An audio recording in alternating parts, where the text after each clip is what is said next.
right, welcome back to the Who is Will Sims podcast, the Marvel Countdown Part 3 of 4. This has been really fun, feeling a lot better since the last time I was doing this, so hopefully I'll be able to go a little bit more in depth and keep my train of thought since I can breathe through my nose now.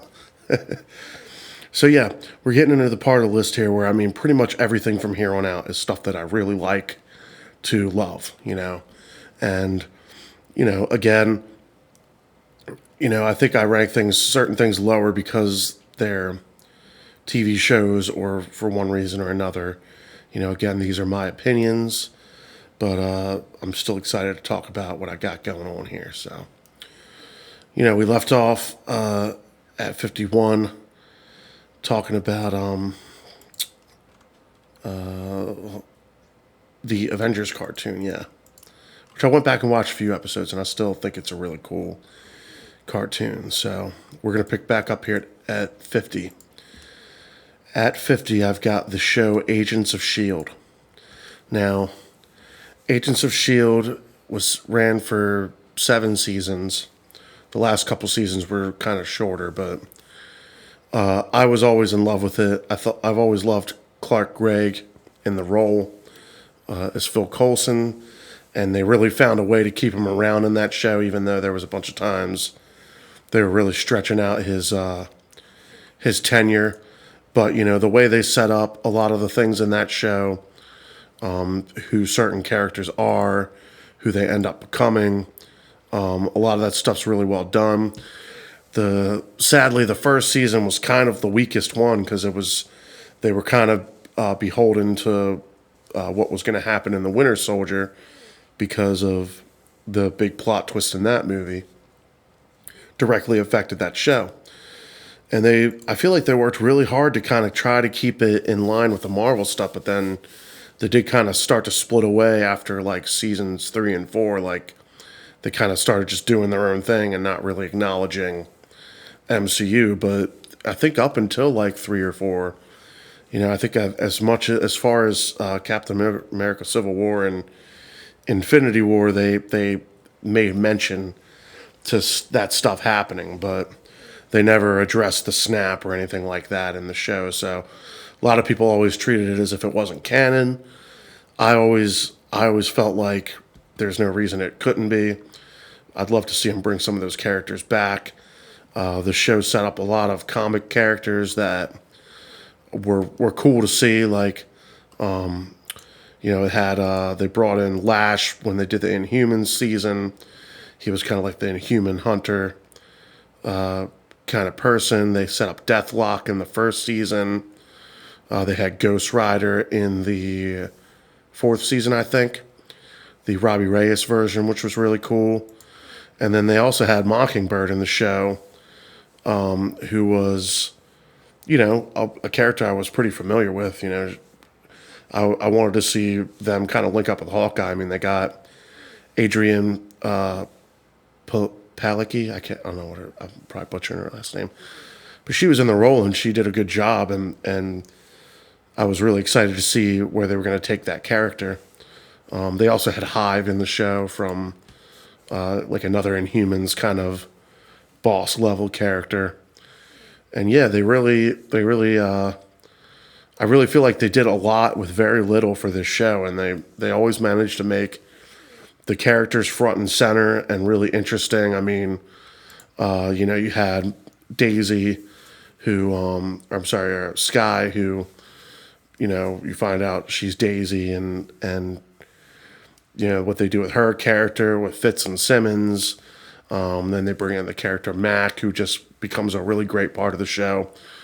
They just did a lot of things with these characters that really made that show really great for its tenure, So if you were on the fence about watching it, I'd say rough it out for like the first 3/4 of the first season. It's a lot of episodes. I think it's like 15 episodes or something like that till you get to the good stuff. But they do pay it all off at the end of the season. So don't just ignore it. But they kind of build to the end of this season, and after that, seasons 2, 3, 4 are just nonstop intensity. So That's Agents of S.H.I.E.L.D. All right. At 49, we got Falcon and the Winter Soldier. Now, I loved this show a lot. I wasn't like too speculative about things that were happening on it. It was pretty straightforward with how they were kind of taking the direction of the show. It wasn't until they brought in the Power Broker, which was an interesting concept, and kind of made it like a mystery who that was, which, they paid off at the end of the show, but, just having Sam and Bucky team up and go on a mission together, and that was really well done. The action scenes were intense. I liked how they handled the whole Captain America role being passed to someone who really didn't embody that symbol, and Sam and Bucky kind of like being at odds with that. I thought the villains were pretty well done. They were likable enough that you kind of wanted them to not be bad, but you kind of when they made their bad choices, you were kind of like, yep, take them out. The only thing I wish I had more of was Zemo. Some more Zemo dancing would have been good, and just more of him as just a villain in general. And I'm hoping we get to see more of him in the future. At 48, I got X-Men Apocalypse. I never understood the hate X-Men Apocalypse got. Definitely not one of the better ones. Definitely not one of the best ones, but I always thought that it was above par for a lot of like Marvel, a lot of just comic book movies. We finally got to see the X-Men for the first time in a while really go at it and, go out and like take on an actual powerful foe. Was I disappointed in Apocalypse? Yeah. I mean, Oscar Isaac was a great casting choice. I feel like that's a dude that can do stuff if you give him the right stuff to work with, but this was one of those instances where they didn't really write him that great. He has like really corny lines, but then he'll have like really badass apocalypse lines, and that was one of those things I always felt like, man, I really wish they would have nailed it. But, they had Psylocke and Archangel, which was cool seeing them on the big screen. The way they kind of bring Storm in as a villain, get Magneto back as a villain. I mean, it's always great seeing Fassbender and I'm drawing a blank again. This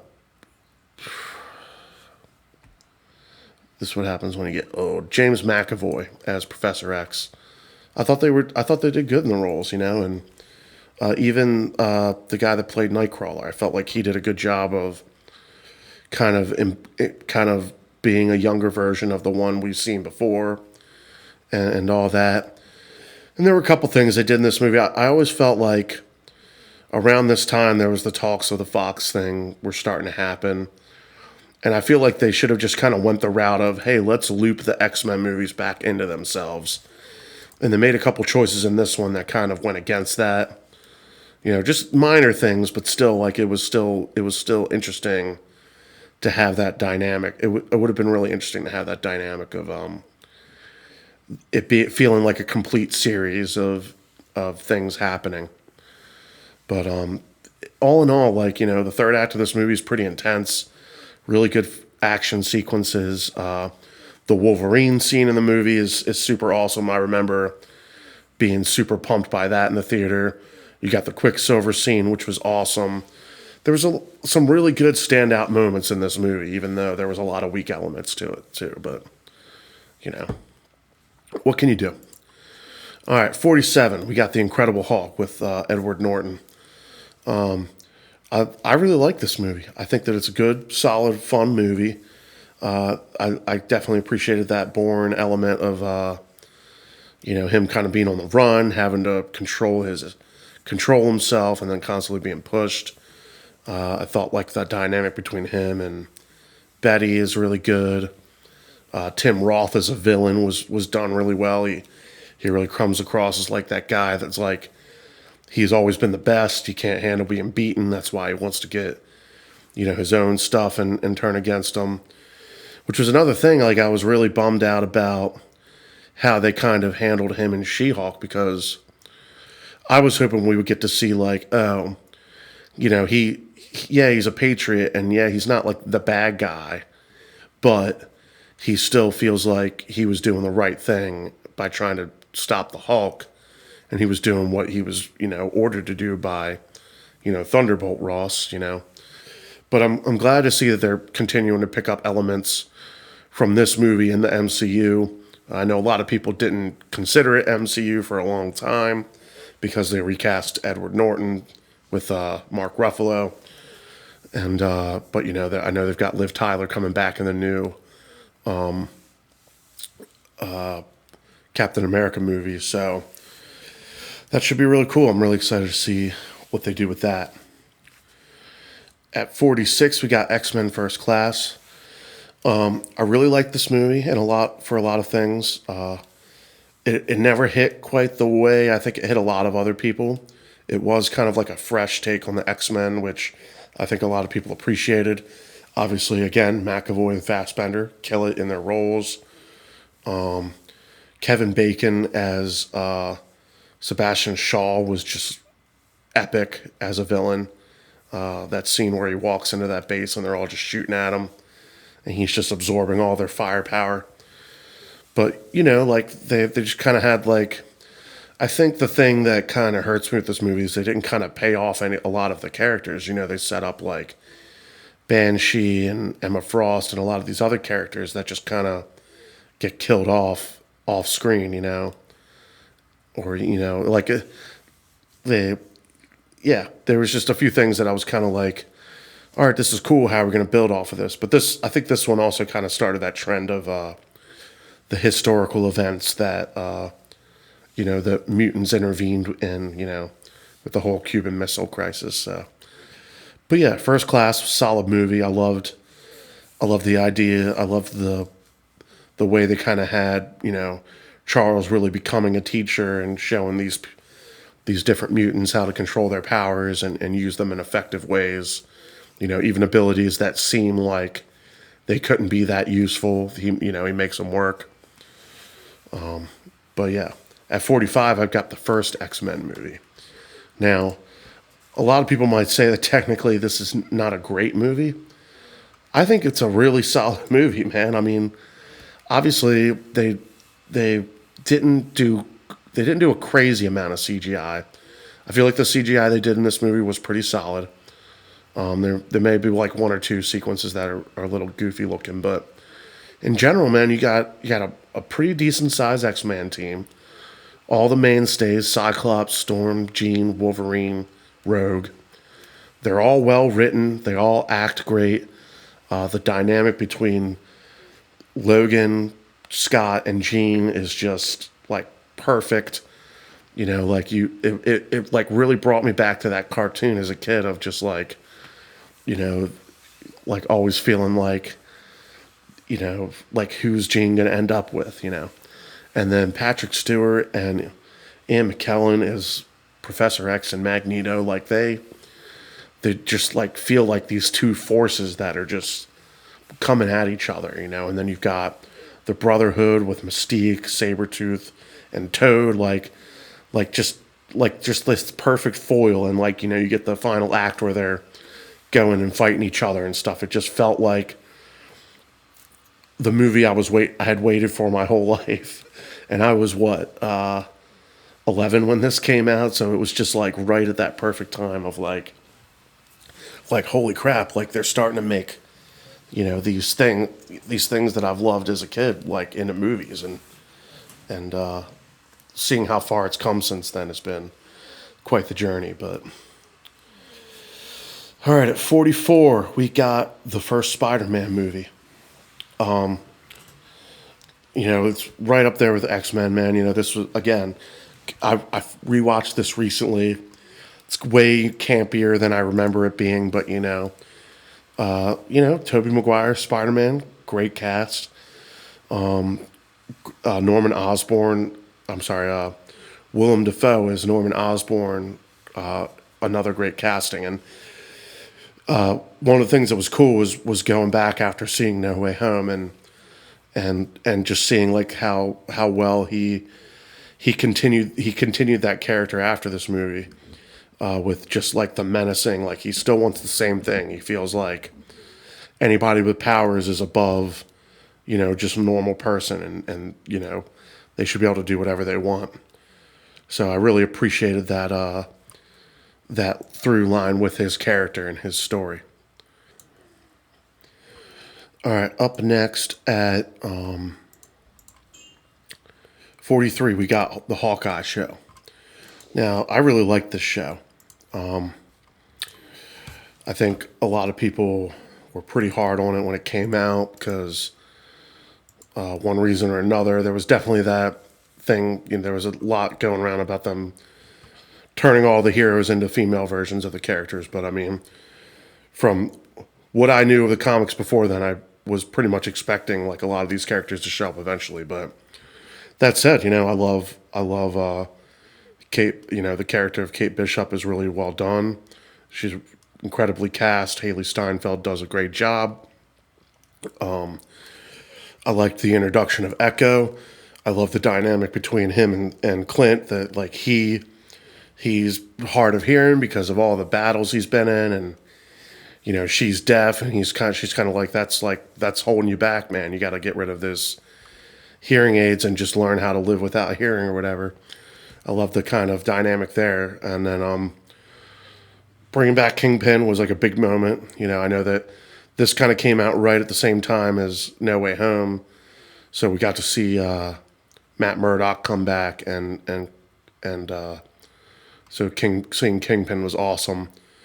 I didn't feel like, I know that everyone felt like they ruined him in Hawkeye. I mean, I didn't necessarily feel that way, but I'm going to go back and rewatch the show again because I also have some of these fan edits. One of the things that kind of bothered me about a lot of these shows is I felt like they would have been really good, like a really good 2.5 hour, or 3 hour movie. If they, I feel like they should go back and re-edit those. There's a lot of fan edits going around that are like that already. I watched one for Falcon and the Winter Soldier that was really good. Just cuts out all the BS and just gives you what you need. And I just feel like it's a much more entertaining watch if you can just get those main important things in there.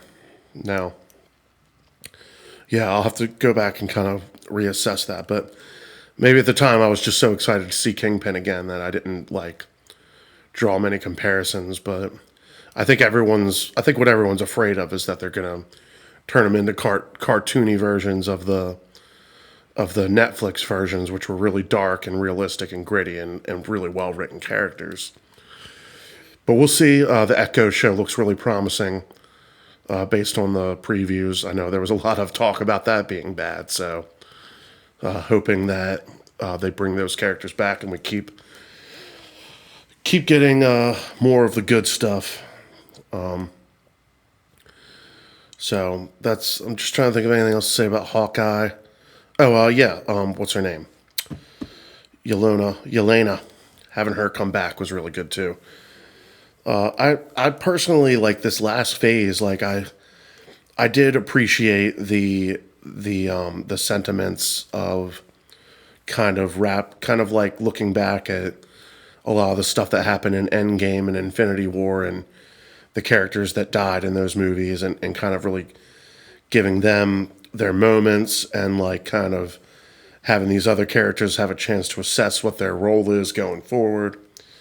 And so that's one of the things I have appreciated about some of the shows and the movies that have come out. Like, say what you will about Love and Thunder, it was good to see Thor kind of where Thor is going to be going next. And was kind of the big thing about that movie. But speaking of Thor, at 43, I've got the first Thor movie. You'll notice some of these original movies are a little high up here. Just the wonder of seeing Asgard and having these characters in this role. I mean, like Thor is an example of how it should be done, man. Like you get a great up and coming actor, Chris Hemsworth, who's just become a monster now. He's in a lot of great roles, and he's going to be in the Furiosa movie. And then you got Tom Hiddleston, who's just a powerhouse actor, just knocking it out of the park. This is what they should be looking at for what they're going to do with Fantastic Four. Like, I feel like they're really like trying to get this all-star cast in Fantastic Four, the new one that's going to come out, instead of like trying to get some people in there that are going to like just make this role something great and unique, And maybe that's just because of the way the movies are trending right now. Like, they feel like they have to do that, but that first Thor was just great, man. I know that wasn't Chris Hemsworth at his best, because that was like him just getting into that role.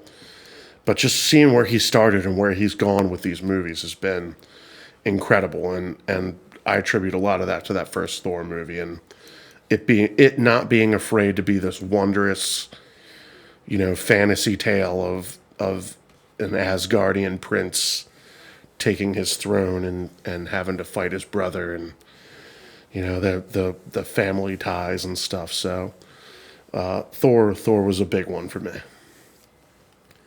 At 41, I got Black Widow. Again, I thought Black Widow was a great movie. Good action scenes. Obviously, there's a couple CGI things, whatever, man. They were, we could sit here and complain about CGI all day. They can always go back and fix that stuff, I feel like. I think that's something that they should consider. That's one of those things, like, I feel like Marvel's really missing out on a lot of, hey, we're just going to re-release this with some additional scenes. Like, instead of trying to, like, pump out 40 shows each year, maybe go back and fix some of the ones you messed up. That's what they should do. They should do some movie-long edits of some of the shows and get them condensed down to something that people would want to sit there and watch, instead of, like, watching a whole show, because not everyone has time to sit and binge watch shows. Maybe some people just want to sit down and watch a movie and be able to move on with their lives. So I think that would be a cool thing for them to do. And then the other thing I think would be to, like, hey, that CGI you were complaining about, we fixed it. Now here's a new version up on streaming or whatever, go check it out. Black Widow, you got the Red Guardian. I thought he was great. The introduction of Yelena as like a new Black Widow. You've got the Taskmaster. Thought that was an interesting. That was one of the more things that I was kind of bummed about, because I really liked the original version of Taskmaster. Was, he had like that ability to just watch your moves and copy you. Whereas, like, this version of Taskmaster is like, oh, we uploaded their abilities into your skull or whatever. Now you can copy them. It's like, kind of takes the intrigue out of that. But I did kind of like how they set it up as like she's the daughter of the mob boss or whatever she was trying to kill. So, but yeah, that was one of the more let down moments. But I thought the suit was cool. Thought it was cool getting to see Taskmaster on screen. But we'll see what happens with Thunderbolts, because that's a big thing with a lot of these movies. Like, you can be upset about something now, but then, like, later on they'll go back and they'll touch it again on something else. You see it from a different perspective, and then you think differently about it. Like, they kind of did that with Thor: The Dark World and in Endgame, which I thought was a really interesting way of doing it. So maybe we'll get some more of that. All right, at 40, we got Doctor Strange, the first movie. I think Benedict Cumberbatch is a boss. He rocks the Doctor Strange role. Benedict Wong as Wong, which I just can't get over the fact that you got two guys named Benedict in a movie, and one of the guys' name is Benedict Wong, and he's playing a character named Wong. That's just like crazy amounts of. It's almost like, sometimes you get those instances where somebody's playing a character that's like the same name as their real life name, but how often do you get something like that that's just like so bizarre? But both those guys are rocking this movie. Mads Mikkelsen is a legend. Him as Caecilius as a villain was pretty cool. I like the third act kind of battle slash time loop thing was really neat. Just a really good movie. I think I liked the Ancient One, and the way they kind of did her character in the movie was really cool. Yeah, I liked Doctor Strange a lot. At 39, I got Eternals. I think a lot of people will be surprised I put this high. I've probably got a few more that are like that you're going to be like, what? Eternals. I thought it was a good time, man. I thought it was a slow burn of a movie, which didn't bother me at all.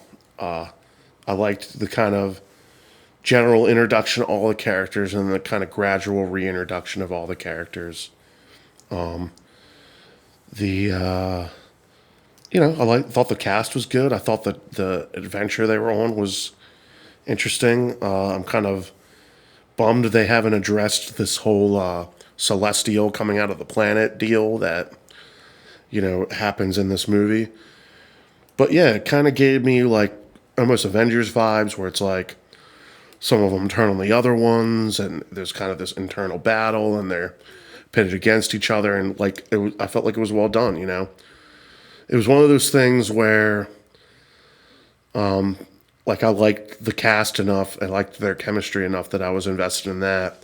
Obviously, the inclusion of like the other villain in the movie was like kind of a waste. I felt like they started trying to make him into this character you could interact with, and then it just kind of became pointless when Icarus kind of turns on everybody.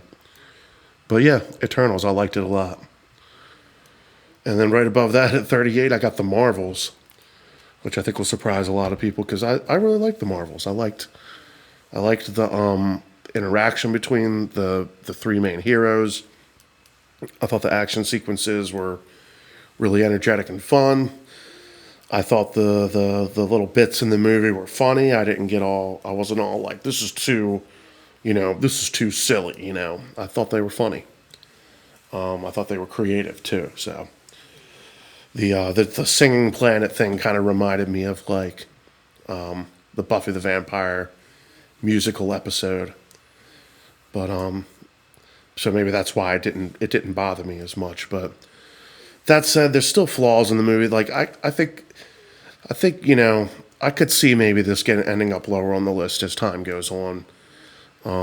Obviously, I've got the recency bias of including an X-Men reference in it. I appreciated that a lot, but the villain's pretty weak. I mean, like when I watched the early reviews of it, everyone was like, "I don't understand the plot of this movie. I don't know why the villain's there." And I'm like watching the movie, like there's a plot to this movie, and there's a reason the villain's there. They didn't go through all this trouble to like flesh it out. Like, I think at the end of the day, they were just kind of like, yeah, this villain's doing bad stuff, and we got to stop him. See, to me, the Marvel villain problem isn't that they underwrite the villains, which they do. It's that they most of the time they underwrite them and then they kill them off, and then they're just like, cool, we're done with that villain. Look at Loki. I think when Loki first Loki first appeared in Thor, you were like, good villain, but they kept him around and he just got better and better and better. Now granted, like you get examples like Thanos. Obviously, Thanos was around, but his first real appearance was Infinity War, and he was really well done in that.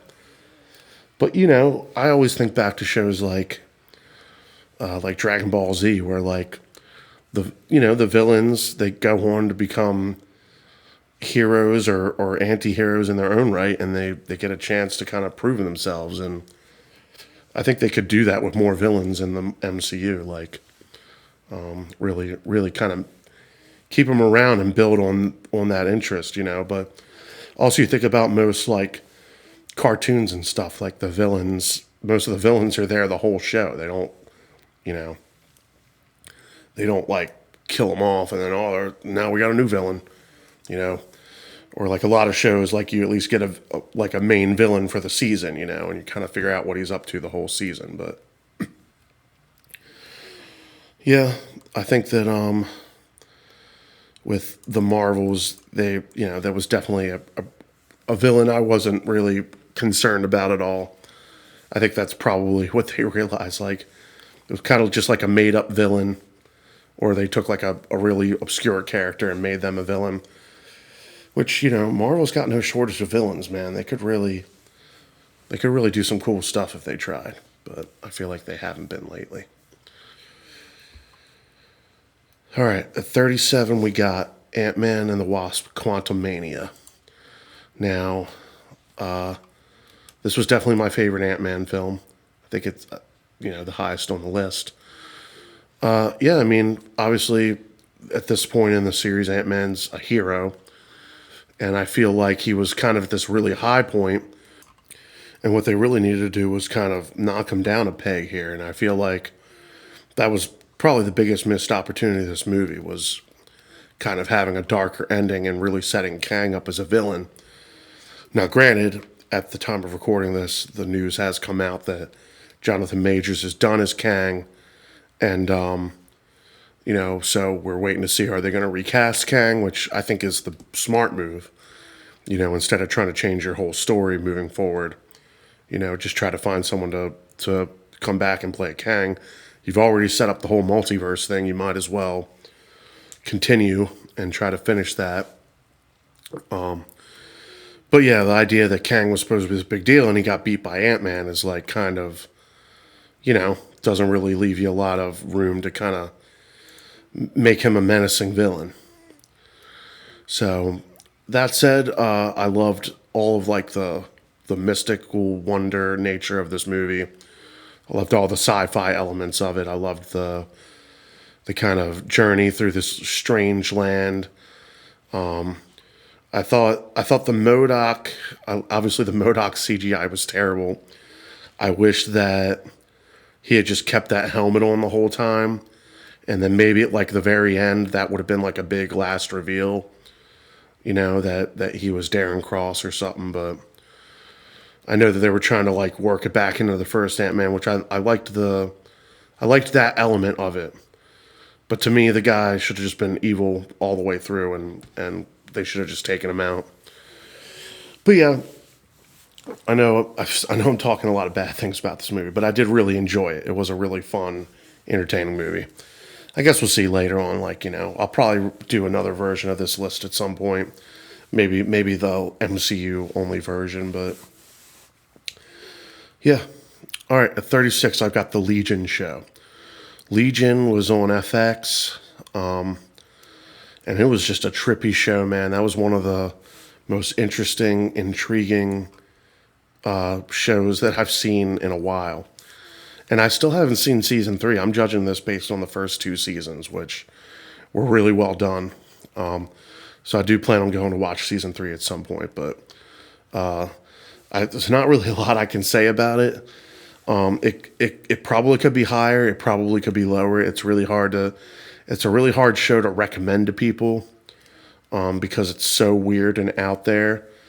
The main character is I guess, multiple personality disorder kind of thing. And so the show is kind of seen through all these different lenses. And I feel like a lot of it is kind of this setup to this realization that he's like, how many different personalities he has. But yeah, it was definitely one of the weirder, more fun shows that they've like just the people making that show had a blast, and you can tell. All right.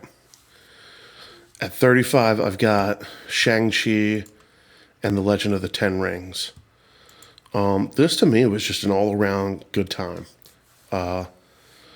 Simu Liu, I always feel bad when I mess up these people's names. Simu Liu. Sorry if I'm butchering your name, ma'am. He really brings it as Shang-Chi.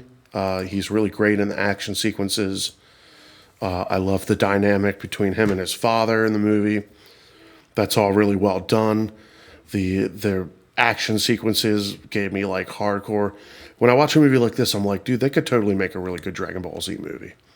If they really tried and they really put money into it, they could do it. But this one I felt was pretty well done.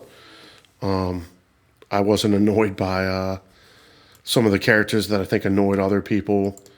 I know that they brought back Ben Kingsley as his character from Iron Man 3, and a lot of people can't handle Awkwafina, but I think she's funny and entertaining and kind of adorable. But yeah, I think the way they set up a lot of stuff in this movie is cool, and I'm really curious to see how they're going to continue that moving forward. But I was really into this movie. I liked it a lot. I was it. It's always hard. It's hard when you're kind of dealing with a character that you're not that familiar with, and I felt like they did a really good job of selling him as someone that could be really great to have in this series moving forward. All right. At 34, we have Jessica Jones. I could probably put it this high just on season 1 alone. Season 1 of Jessica Jones was amazing. The guy that played Purple Man, man, I really need to get the notes in front of me because, I feel like I used to have all these guys' names memorized at one point, and now they're all just kind of slipping away into my brain. I need, David Tennant as Kilgrave. Amazing. That dude knocked it out of the park. One of the most intimidating villains that you kind of feel sorry for, but you're happy when he gets his comeuppance. 10 out of 10 villain. I was hanging on a thread each season, hoping that they were going to bring him back somehow as the actual Purple Man, because they kind of set up that Carrie-Anne Moss, his character, is going to try to get whatever his power is, but so I always thought that they were kind of setting him up as some kind of, he would come back as the Purple Man and be this kind of really ghastly looking ghost dude. So if they ever decide to bring him back, that they need to do him, they need to bring him back and do it again with David Tennant. Also, this having this is the first time you see Luke Cage in his role. His dynamic with Jessica is great. And then you got season 2 where they kind of bring her mother in as another superpowered being, and there was a really emotional arc there between the two of them. And then the season 3 kind of focused more on Jessica and her friend Trish, and her whole journey. And yeah, I felt like for the 3 seasons they told a really good story. I'd really love to see Kristen Ritter come back in the role and just get to get to do her thing and have a couple, interactions with some other heroes. But I feel like they told a really great story there. And Jessica Jones is definitely one of the better shows they've done. All right, at 33, we've got X2, X-Men United. Take everything I said about the first X-Men movie and dial it up to 11, man, because, you got more of what you loved and a really great story. They really dive into Wolverine's past and how he became who he was. So his whole mystery is done really well. You get the kind of the next, you get more of Professor X and Magneto, kind of really button heads and going to extremes to kind of get what they want.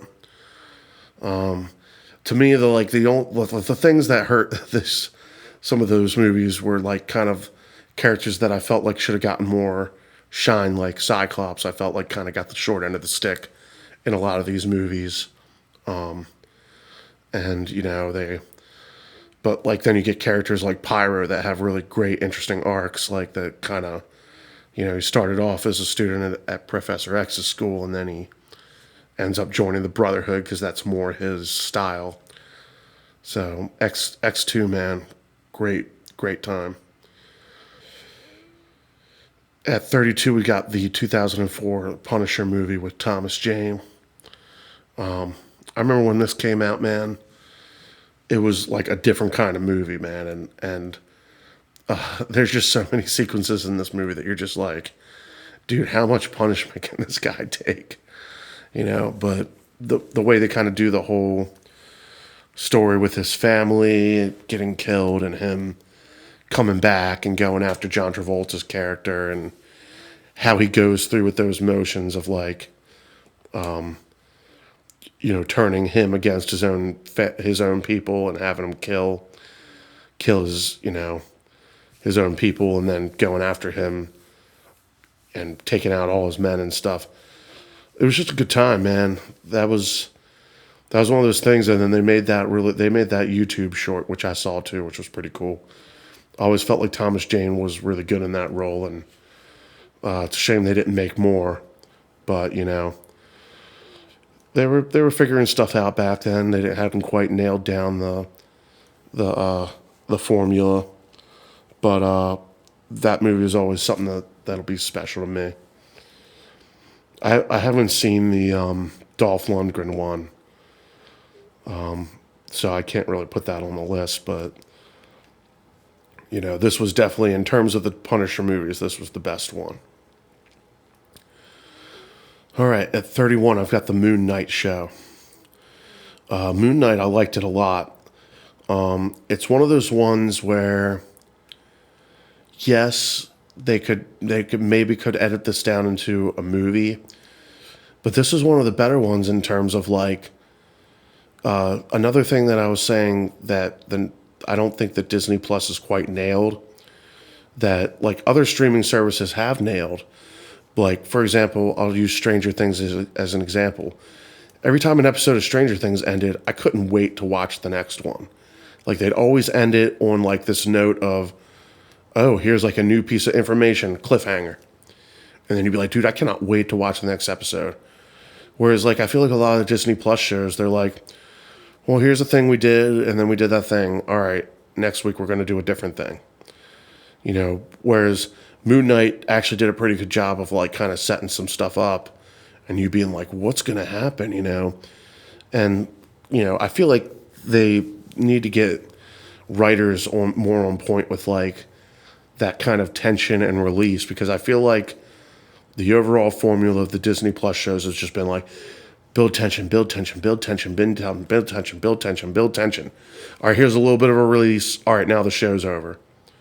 It's like they almost set up more stuff that they want to explain, and then they almost like leave the show just kind of like, none of that stuff really mattered. Like, it wasn't that big of a deal, And that's kind of like one of the things I feel like they really need to like nail down with these Disney Plus shows, Like some of them got away with it okay. Like Miss Marvel, like I said, that show was more about the family dynamic and just getting to experience Kamala Khan enter this world that she dreams about being a part of. So I didn't really care as much about the villains and their story in that. But again, they kind of set it up like it's going to be a really big deal. It's going to be a really big deal. And then they just kind of end it and you're like, okay, I guess that was it, So, just a lot of stuff like that. I feel like they could get the writing on these shows a little bit better. Just in terms of like, building that tension and then having that release, like that rhythm of tension and release, and payoff, Payoff is the big thing that I think a lot of these shows and movies kind of don't always land. Is why am I watching these? Like, we're 30 some movies in and now we've got TV shows out the wazoo. What is the point of me watching this? What are you going to give me that's going to make me be like, oh man, like you got to watch this show. Like, and that's one of those things I think they really need to like nail down. And if it's something you can't stretch into 8 episodes, don't stretch it into 8 episodes. Do 2 or 3. Make it make sense. Make it worth my time. But obviously at this point in the list, yeah, So I was talking about Moon Knight at 31. So Moon Knight, yeah, I mean the whole dynamic of his multiple personalities and how they each take on a different form of Moon Knight, and the mystery behind like how some of the things play out, how sometimes you're following one character and then you end up as the other character, and and then you're kind of disjointed about what's happening in the story, but it's being played that way because you're kind of experiencing one of these personalities' experiences at a time, you know. So I liked that element of it, and then you've got the it wasn't the season finale, but the episode before the season finale where you kind of learn his backstory, and it's just one of like the best Marvel things put out is that episode. But again, like they kind of made the show as if they were going to make a season 2, and they haven't announced a season 2. They left the show on a cliffhanger, which I thought was a interesting choice. Like if they were going to if they had announced a season 2 and then they left us on a cliffhanger, it'd be different. But because they left us on a cliffhanger, they kind of took this easy way out of the finale. Because the finale, you know, you got this big fight between the big bad guy, and then they skipped the whole like actual fight, and that's when they're like, oh, like the one personality is like, did you do this? And the other personality is like, no, I didn't do it. And so they set up that there's this third personality, and then at the end they're like, yep, there's a third personality. But then it's just like, okay, well, then if you could have did that, you could have just did that in the episode, and then we could have actually seen how this third personality was, and then, you know, and then if you never address it again, it's a different thing, you know. So there's just kind of like I said, this weird rhythm of payoff versus like building tension. So that said, you know, I really like the Moon Knight character. I love his design. I love the backstory. I'm into it. All right, at 30, we have Spider-Man Homecoming. Obviously, they brought Tom Holland in on Civil War, so this was his first Spider-Man solo outing. And I really liked it. It was a good time.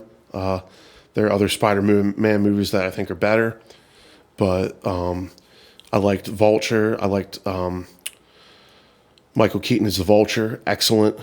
I still think back to that scene where Peter Parker goes to pick up his date for Homecoming, and it's, you know, the Vulture is the dad of the girl he's into, and that being like a whoa, like holy crap, wasn't expecting that, you know. And then they got Shocker in the movie. They set up Scorpion, but they hadn't really paid him off at all yet. But yeah, just getting that kind of early Spider-Man adventure. It was a fun time. Having Iron Man in the movie was good. I think helped it a lot. But in general, like, you know, it's not as high up there because, you know, I don't feel like Tom Holland. I feel like Tom Holland's great in the role, but I don't feel like they've nailed a really great Spider-Man story.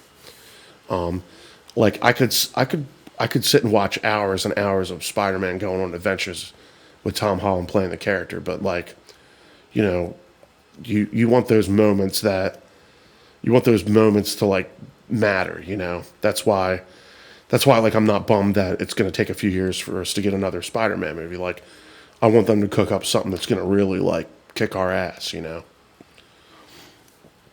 All right, 29. I got Doctor Strange in the Multiverse of Madness. This is one of those interesting ones where, like, yeah, there was a lot of disappointment in this movie, but that was because I felt like a lot of things were hinted at and built up that didn't quite pay off. But I didn't hate the fact that Wanda was the villain in the movie.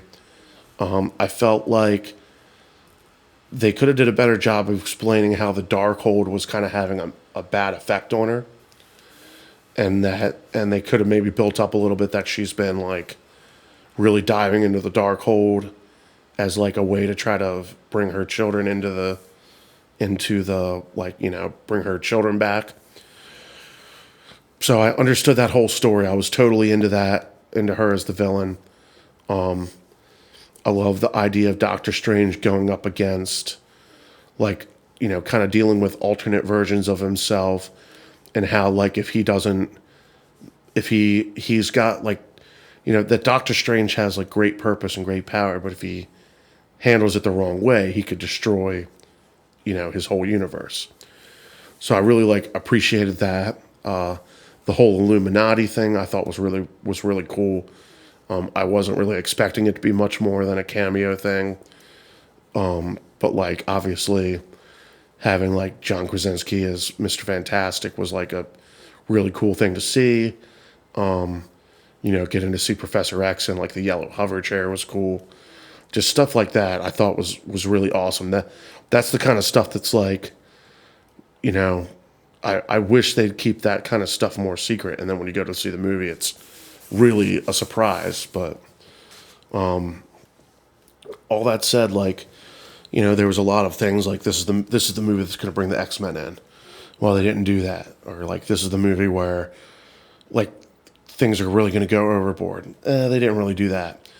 It was kind of more of a setup movie, which kind of makes sense. It was still really early into the like multiverse saga for them, I think, to really go crazy with stuff. So we'll see how they handle that going forward. Oh, and the girl that plays America, I think she's great. I'm really excited to see her in more movies. I think they've done a good job of casting some of these like younger actresses to be fun and adventurous, but not like too annoying. So I'm excited for what's next. All right, at 28, we have Guardians of the Galaxy. The first one, love this movie. Another one of those instances where didn't really know these characters going in, and by the time the movie was over, I loved all of them.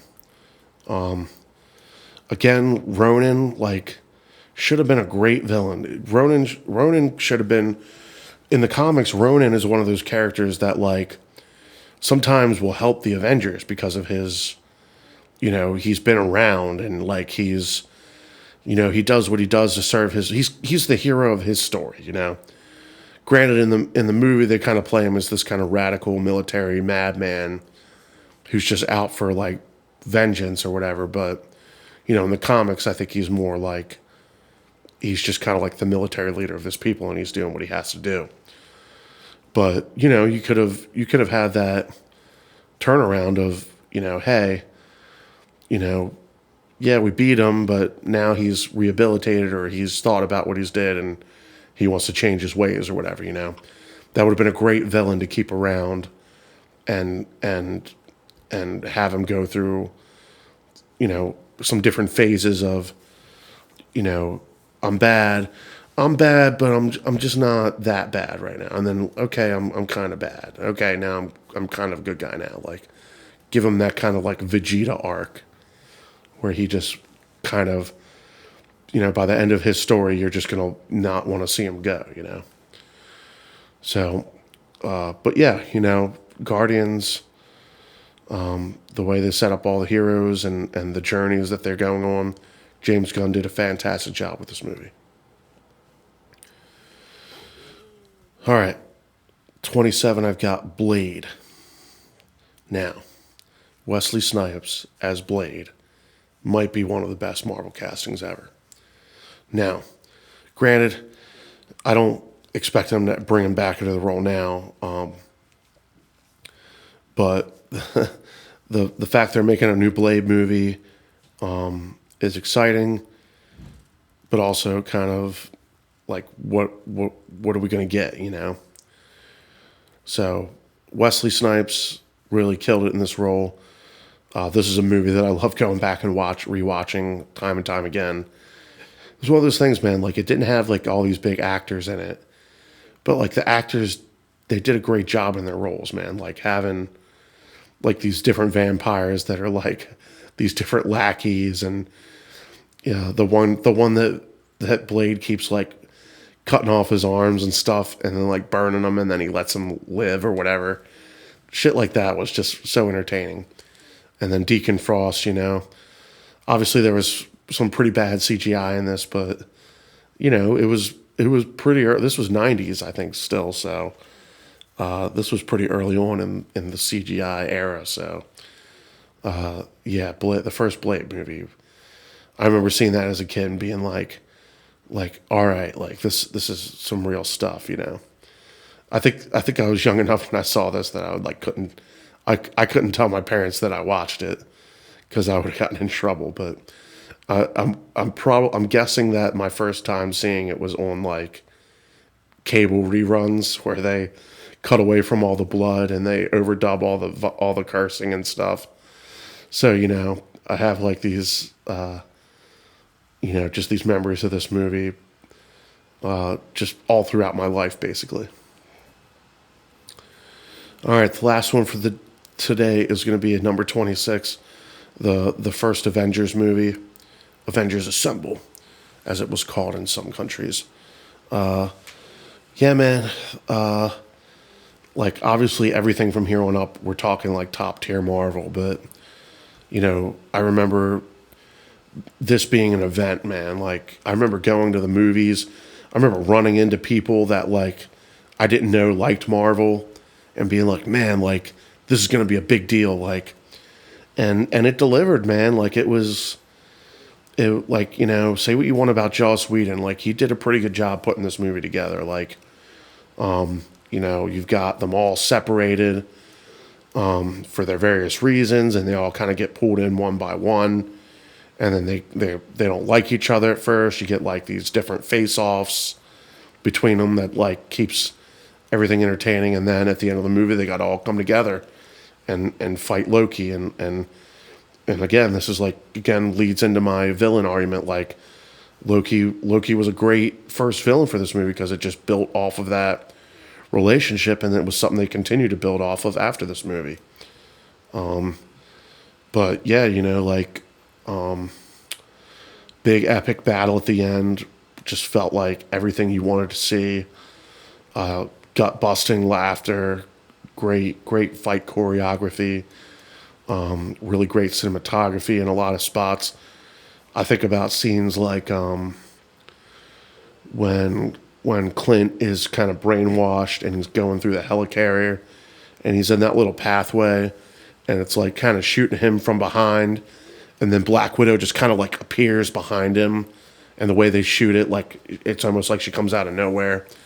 It was just like, dude, that was great. And then you got like the scene of like Thor battling Hulk, and he's in the helicarrier, and he calls his hammer, and it comes just in time for him to like just smack Hulk upside his head, and then he gets mad and throws the plane wing at Thor, and then Thor slides under it, it was just like, stuff like that. Like it felt like these really great moments that you get to have with these characters, like them being at odds with each other and then having to team up and fight a greater threat.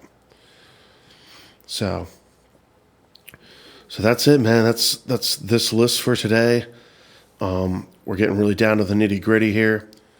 Hopefully some of these didn't anger you. I don't think I'm too far off of what generally most people feel. I'm not like, obviously, like I'm a bit of a nerd for this stuff, but like I'm kind of at this point in my life where like, if I'm gonna go to the movies and watch a movie, like I want it to be worth my time. And granted, like, I know not every movie can be the Winter Soldier or, Infinity War. I don't expect that. But like when you get a movie like the reason I like the first Captain Marvel is because we're getting introduced to this character. And the important thing is like learning about this character and why we should care about them. And I feel like in that movie they did a good job. They did a good job of introducing her. Her explaining why her mission mattered, and kind of resolving this whole thing of learning about her and how she got her powers and all this stuff. and then kind of building to her being this super being.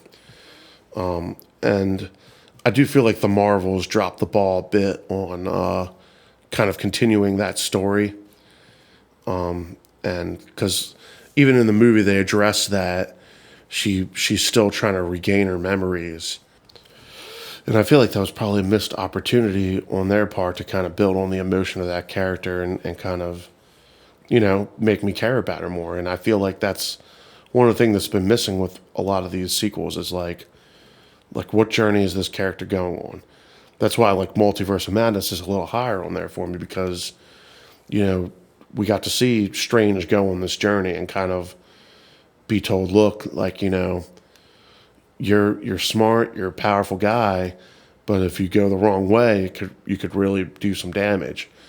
But it also like it was him kind of embracing that and being like, yeah, I am powerful, and yeah, I can do some crazy stuff if I need to, So, and that's another thing with like the, like I said, Homecoming wasn't great, but they were always building on that spot on Spider-Man and his role in the universe and what he was going to be, and so that's kind of where I'm at with a lot of these movies. Like, you just got to make like why are we telling this story about this character? What journey are they going on that I need to see?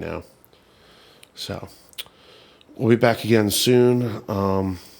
Next week I'll have the last part of this series, and then we'll be getting into some of my first live guests and interviews. So thanks again for listening, and I'll see you next time.